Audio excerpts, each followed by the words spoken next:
그동안 발굴된 4.3 희생자 유해가 상당수 신원 미확인 상태로 남아있는 가운데 유해 신원을 확인하기 위해 유가족 체열이 다시 시작됐습니다.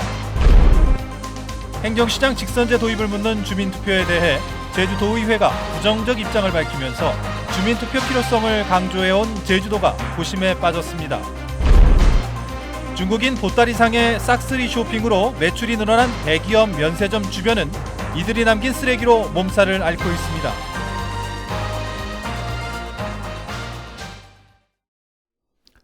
시청자 여러분 안녕하십니까? 뉴스데스크 제주입니다. 제주 4.3 희생자 유해 발굴 작업을 통해 지금까지 유해 405구가 발굴됐습니다. 아직 신원을 모르는 유해가 284구나 되는데요. 신원을 확인하기 위해 유가족 체열이 시작됐습니다. 김항섭 기자의 보도입니다. 할아버지가 군경에 끌려갔다는 김현 씨. 가족들이 수십 년을 수소문해도 행방을 찾지 못하다 10년 전에야 수영이 명부에서 할아버지 이름을 확인했지만 생존 여부조차 알 수 없는 상황입니다. 후손으로서는 찾고 싶은 거죠. 유해라도 발굴을 해서 내 조상이 맞다라고 얘기하면 모셔야 되는 게 맞고, 불행의 대물림이 약간이라도 위로받을 수 있는 방법이 그게 밖에 있지 않을까. 제주도가 4.3 희생자 유해의 신원을 확인하기 위해 유가족 체열을 재개했습니다. 2007년부터 체열에 참여한 4.3 유가족은 모두 940여 명. 이번에는 체열 대상을 직계 가족은 물론 사촌에서 6촌으로 확대했습니다. 데이터베이스가 커지면 커질수록 가능성은 상대적으로 높아지는 것으로 다 알려져 있어요. 그 결과를 가지고 기존의 신원이 확인이 안 된 유해와 비교해서 친자 감정 또는 형제 감정 비교 분석하게 됩니다. 4.3 당시 행방불명된 희생자만 만여 명. 이 가운데 유해 발굴 사업을 통해 405명의 유해만 찾았고 이마저도 신원이 확인된 유해는 121구에 그칩니다. 그동안에 밝히지 못했던 그런 미확인 유해들의 신원이 많이 밝혀질 거라 이렇게 생각을 합니다. 또 발굴된 유해에 대해서 신원 확인 작업은 지속적으로 할 때까지, 할 수 있을 때까지 하고자 합니다. 4.3 발굴 유해의 신원을 확인하기 위한 유가족 추가 체열은 오는 8월까지 3개월 동안 진행될 예정입니다. MBC 뉴스 김항섭입니다. 제주 지역 건설 수주액이 크게 줄었습니다. 호남지방통계청 제주사무소에 따르면 올 1분기 제주 지역 건설 수주액은 2,091억 8,200만 원으로 지난해보다 58% 줄었습니다. 공공부문은 80% 이상 급감했고 민간 부문도 절반 수준으로 감소했습니다. 이는 부동산 시장 침체가 장기화되면서 미분양 주택이 늘어 건설업계 불황이 심화되고 있는 것으로 분석됩니다. 행정시장 직선제 도입을 묻는 주민투표에 대해 제주도의회가 부정적 입장을 밝혔습니다. 제주특별법 개정을 위해 주민투표가 필요하다는 제주도로서는 고민이 깊어지게 됐습니다. 오승철 기자의 보도입니다. 제주도는 특별자치도 출범 당시 주민투표를 통해 행정체제를 정한 만큼 행정시장 직선제 도입도 주민투표로 결정해야 한다는 입장입니다. 비용이 많이 들어도 정부를 설득할 명분이 생겨 제주특별법 개정이 한결 수월하기 때문입니다. 이게 원래 2006년에 만들어질 때가 투표를 해서 만들어졌던 거고 행안부에서도 투표를 해와야 정부 내에서 이게 쭉쭉 갈 수 있다라는 제주도 의회가 제주도의 요청에 따라 주민투표 실시에 대한 의견 수렴을 마무리했습니다. 의원들은 행정시장 직선제 도입을 위한 특별법 개정에 주민투표가 필수 절차는 아니고 주민투표 과정에서 갈등과 혼란이 빚어질 수 있으며 정부가 국회에 제출한 지방자치법 개정안이 통과되면 그때 논의해도 된다는 의견이 주를 이룬 것으로 알려졌습니다. 도의원들을 두루 만나 의견을 들은 김경학 운영위원장은 이미 의회는 행정시장 직선제 동의안을 처리해 의회의 역할을 다했다며 선을 그었습니다. 그러니까 행정시장 직선제 동의안을 2월 임시에 처리했기 때문에 그걸로서의 의회의 입장, 의회의 역할은 다 한 것이다. 그 다음은 집행부가 이제 그것을 바탕으로 해서 제도 개선을 추진을 하면 되는 것이다라는 것이고. 도지사가 직권으로 주민투표를 실시하려면 도의원 과반의 동의를 얻어야 합니다. 도의회가 사실상 부정적 입장을 내놓으면서 주민투표 동의안을 제출하더라도 부결될 가능성이 높아 제주도의 고심은 더 깊어질 수밖에 없습니다. MBC 뉴스 오승철입니다.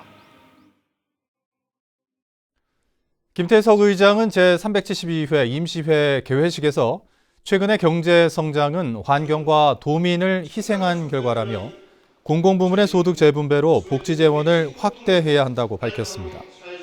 오는 22일까지 열리는 이번 임시회에서는 보존지구 1등급 지역 안에서 공항과 항만을 설치할 때 도의회 동의를 얻도록 하는 조례 개정안이 쟁점이 될 전망입니다. 중국인 보따리상의 싹쓸이 쇼핑으로 대기업 면세점 매출이 연일 상승세라는 소식 이 시간을 통해 전해드렸는데요. 그런데 보따리상들이 대량으로 구매한 물건의 포장들을 마구잡이로 버리고 가는 것으로 확인됐습니다. 돈은 면세점이 챙기고 쓰레기는 제주에 남는 상황, 이소연 기자가 취재했습니다. 정오가 지날 무렵 시내 면세점 부근의 한 클린하우스. 면세점 로고가 찍힌 비닐 쇼핑백들이 수북합니다. 쓰레기 배출이 허용된 오후 3시가 되지 않았는데 이미 수거통은 가득 찼습니다. 한 5시, 6시 넘어서 와보면 벌써 다 가득 차 있어. 그리고 막 난리가 나 있어. 도로까지요, 쓰레기가? 네, 여기까지 다 나와 있어. 아침에도 마찬가지. 인근의 또 다른 클린하우스도 사정은 마찬가지. 플라스틱만 배출하도록 된 수요일이지만 수거통에는 종이와 비닐이 가득합니다.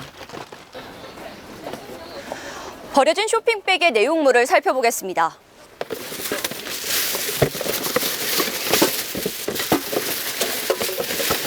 다수의 신발 상자뿐 아니라 화장품이 담겼던 플라스틱 재질의 용기 등인데요. 이 각각 요일에 맞춰 따로따로 버려져야 하지만 한 대 묶여 배출됐습니다.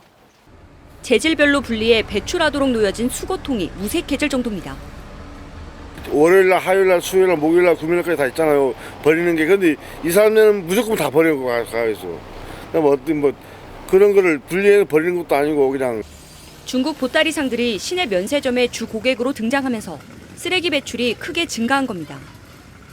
대량으로 물건을 산 보따리상들이 포장지 등을 숙박시설에 버리고 가면서 주변 클린하우스는 늘상 포화 상태.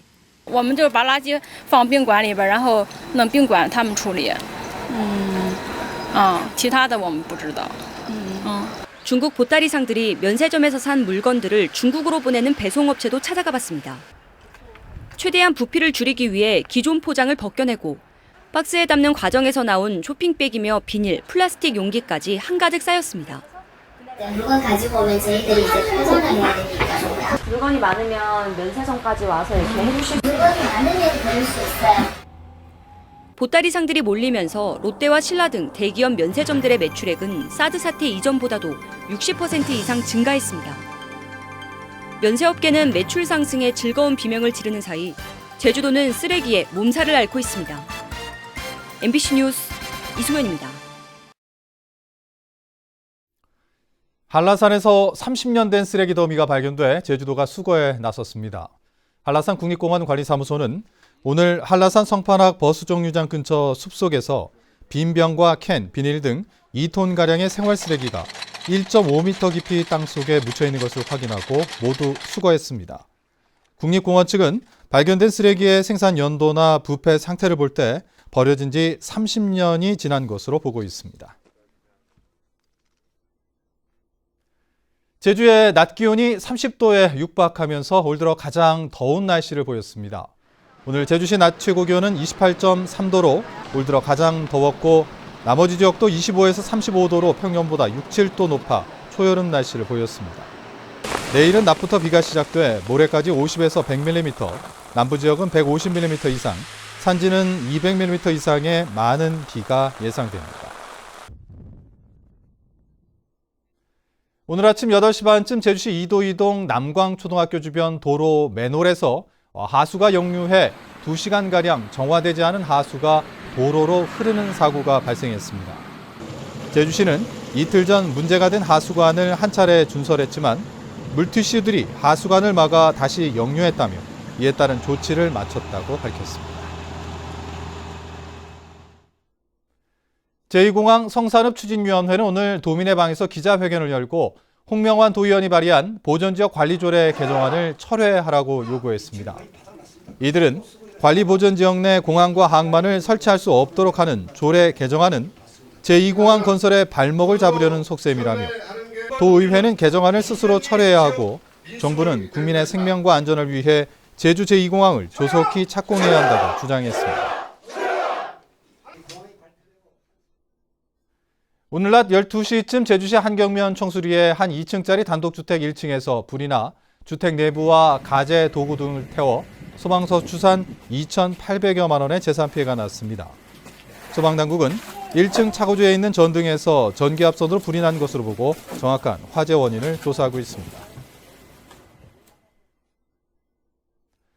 부당 노동행위 혐의로 기소된 김성훈 제주 한라대학교 총장이 상고심을 앞두고 소송을 포기해 지난 1월 벌금 500만 원을 선고한 2심 판결이 확정됐습니다.